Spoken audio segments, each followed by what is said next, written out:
Bonjour à tous et à toutes. Je suis Priscille Imelda Pogomé, je suis journaliste et je suis fière de l'être. En cette petite matinée du dimanche 3 mai 2020, je voudrais déjà souhaiter une très bonne célébration de la Journée mondiale de la liberté de la presse à toutes les collègues journalistes, à tous les confrères et surtout à toutes les femmes journalistes. Depuis le 1er mai, ma collègue Angela Pédia a lancé un cri d'alarme, un cri de cœur. Et plusieurs de mes contacts sont rentrés dans mon inbox et me demandaient, Priscille, est-ce que c'est vrai, en m'envoyant le lien en référence à sa page Facebook, et me demandaient d'aller lire. J'ai lu ce qu'elle a écrit et beaucoup de personnes m'ont demandé si c'est vrai. Oui, c'est vrai. Elle n'a pas du tout menti. Elle a dit la vérité. Ce qui se passe dans la presse béninoise en ce qui concerne le harcèlement, c'est un problème très très grave. C'est hyper grave à un niveau où vous ne pouvez même pas vous en douter. Vous ne pouvez pas vous imaginer ce que nous, les femmes journalistes, nous subissons au quotidien. Moi, je suis rentrée dans cette profession-là, je me suis retrouvée face à ce phénomène en démarrant par un stage académique en première année d'université. Et j'ai commencé mon stage dans une télévision de la place où ça a commencé tout de suite, ça n'a pas raté.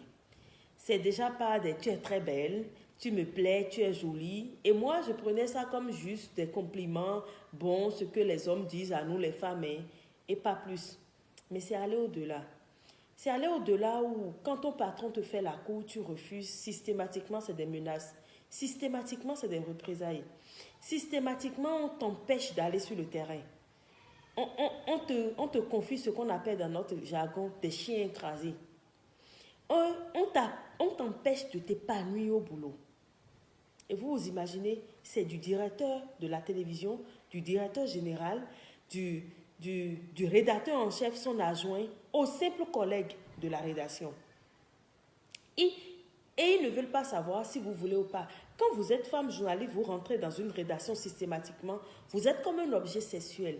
Vous êtes comme un jouet pour eux. Et tout le monde veut goûter.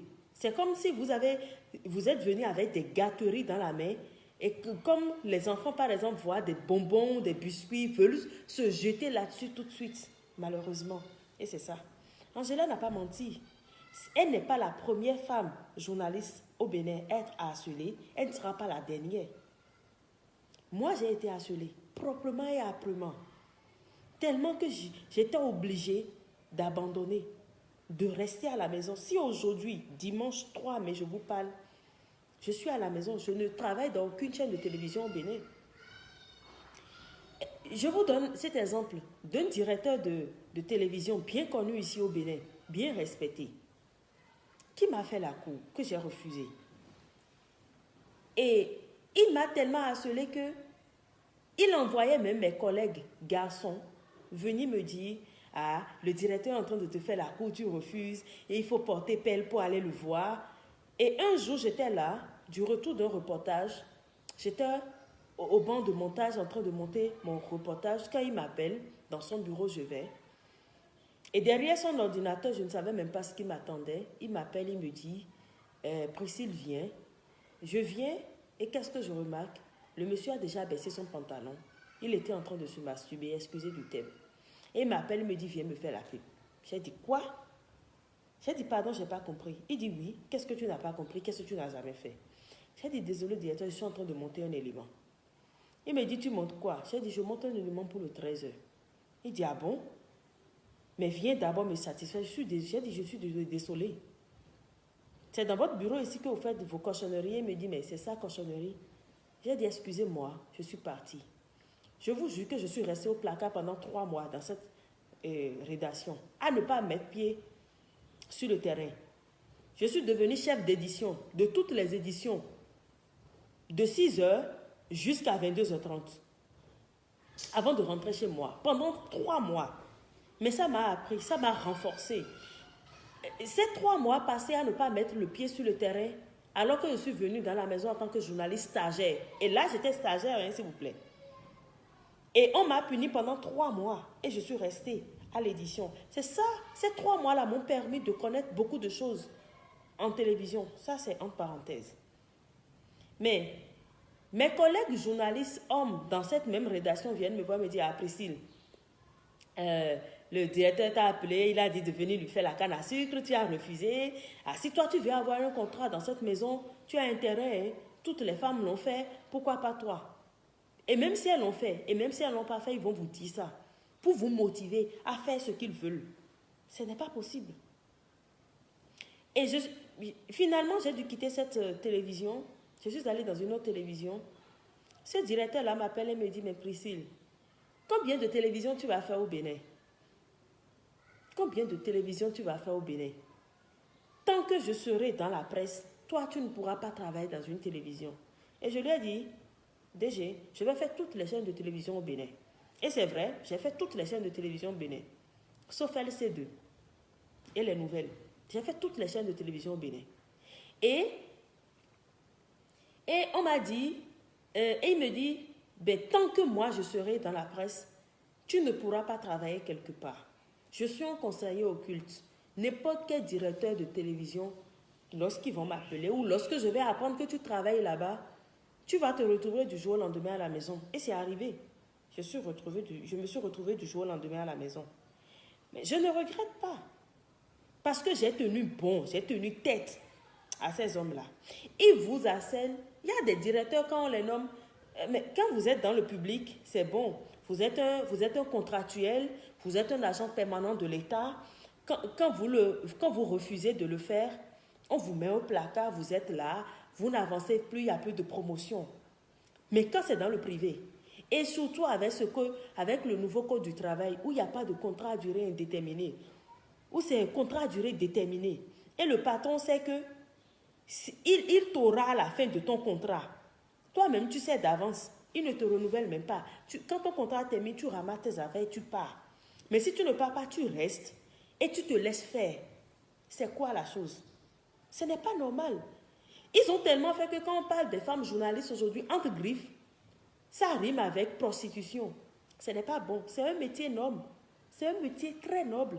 Quand vous voyez les femmes à l'international, des femmes journalistes tenir des débats politiques bien animés, ça vous plaît. Il y a des parents aujourd'hui qui paient des scolarités pour des enfants pour qu'ils deviennent journalistes. Mes chers parents, vous savez ce à quoi vos enfants seront confrontés une fois dans la vie professionnelle. Moi, aujourd'hui, je suis à la maison. Il y a des directeurs qui viennent, on les nomme, ils viennent dans les privés, qui tiennent des réunions du personnel à partir de 20h, 22h, 23h.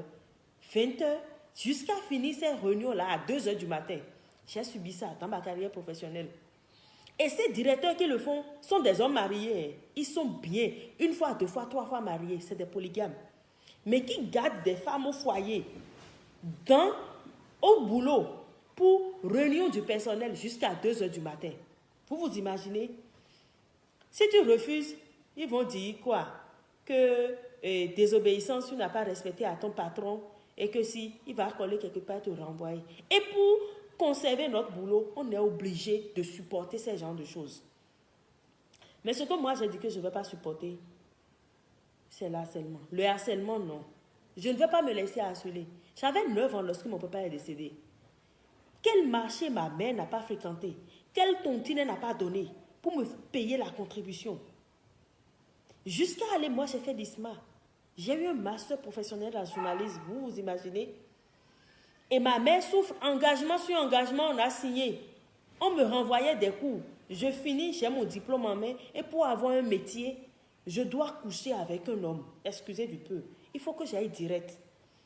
Je dois faire les promotions canapés. Les canapés qu'on leur achète dans le bureau pour recevoir de la visite. Les clients potentiels de la télévision, ces canapés deviennent des lits.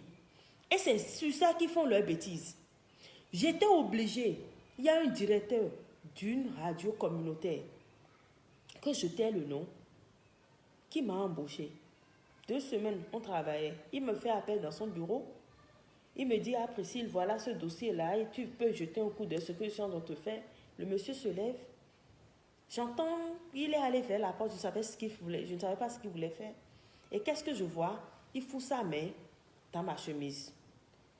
Mais je me lève, je dis, qu'est-ce qui se passe? Il dit, tu me plais. Je dis, désolé, je ne suis pas là pour ça. Ce monsieur-là m'a plaqué au mur. J'étais obligée de le gifler pour me défendre et sortir de son bureau. S'il écoute cette vidéo, il se reconnaîtra. Il sait que c'est de lui que je parle. Ce n'est pas possible. Nous ne sommes pas des jouets. Nous ne sommes pas des jouets sexuels à la portée des hommes au boulot. Non. Je vous en prie, Angela n'a pas menti. Elle a dit la vérité. Et toi, femme journaliste, toi qui es ma consoeur et qui me vois, qui m'écoute, tu sais que je dis la vérité. J'ai été interpellée. Ma maman m'a demandé, mes frères, toi aussi, ta famille, tes connaissances, ton mari, ou je ne sais qui encore, va te demander est-ce que c'est vrai ce qu'Angela a dit. Pardon, il ne faut pas dire que c'est faux. Parce que tu sais que c'est vrai. Tu sais qu'elle a dit la vérité, qu'elle n'a pas menti.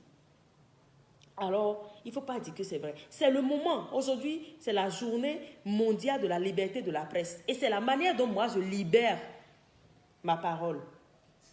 C'est ma manière de libérer la parole. Angela l'a dit, moi je vais le dire. Je ne sais pas si d'autres auront le courage de le dire. Elle a été harcelée, j'ai été harcelée aussi. Il n'y a pas cette chaîne de télévision là.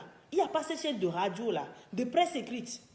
Même les simples stagiaires, elles viennent stagiaires à la recherche de l'expérience professionnelle et vous tapotez les fesses par ici, c'est les seins par là, c'est les attouchements sexuels, c'est les menaces. Koi. Ce que vous faites là, c'est pas bon. Arrêtez avec ça. Laissez les femmes tranquilles. La femme a la liberté d'accepter vos avances. Elle a la liberté de dire non. Et quand elle dit non, collez-lui la paix. Quand vous dites toutes les filles à l'école, c'est bien, c'est beau. Mais c'est ma maman qui me souffle ça. Quand vous dites toutes les filles à l'école, c'est bien, c'est beau.